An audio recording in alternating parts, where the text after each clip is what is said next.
Good morning. It's Thursday, March 29th. I want to talk today about pink slime and use that as a cautionary tale for seafood. The beef industry has been stung by the public outcry over the process that heats and centrifuges beef trimmings and carcass parts to remove fat, then adds the resulting meat into hamburger mixtures. Tyson, the largest U.S. beef producer, said beef demand would fall due to these consumer concerns. And the three largest U.S. supermarkets and Walmart have all said they would stop selling hamburger containing the additive known as finely textured lean beef. We live in a different world today, and what happened with pink slime is a cautionary tale for the seafood industry, because like the beef industry, our processing of seafood has gone far beyond what consumers are being led to believe. For example, here are some lessons we can take away from what has happened. First, social media can drive major buyer decisions with great speed. Once a social media campaign has taken hold, it is pretty much unstoppable, and no amount of reasoned discussion about science or food safety is going to make a difference. The second thing is the biggest driver of these social media campaigns is when there's a disconnect between what consumers expect and believe what they are buying and what is actually happening in the process. This increases the importance of labeling, especially of labeling when there are processes such as adding fish protein or water or other additives, including the so-called natural additives to seafood.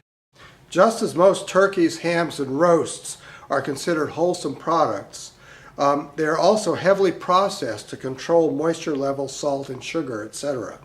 Frozen seafood undergoes many of the same types of processes before a fillet or a shrimp skewer ends up in a packaged One of the reasons the seafood industry may be less vulnerable to the pink slime attack is that our industry has already been under continual attack over such things as farm seafood, sustainability, and contaminants in imported seafood such as antibiotics or veterinary drugs. It's possible that consumers have become so inoculated so that a story of excessive water in scallops, for example, would not be outrageous. It would simply confirm something consumers already believe. The seafood industry is also dealing with a plague of mislabeling and stories about DNA testing showing that fish species is not what is being sold. All of these things together do help undermine the consumer's value perception of seafood. But perhaps because we're so decentralized and present so many different targets, we are less at risk of a catastrophic social media attack as happened to the beef industry with pink slime. At a time when beef prices are already quite high, this has the potential to reduce the U.S. beef supply by another 1 or 2%. So in terms of seafood, I think we need to redouble our efforts to call out mislabeling, short waits, excessive use of additives, and other cheating that continually undermines specific products, whether they are shrimp, squid, tilapia, or pangasius. I don't think the seafood industry is at risk of getting hit as a whole industry.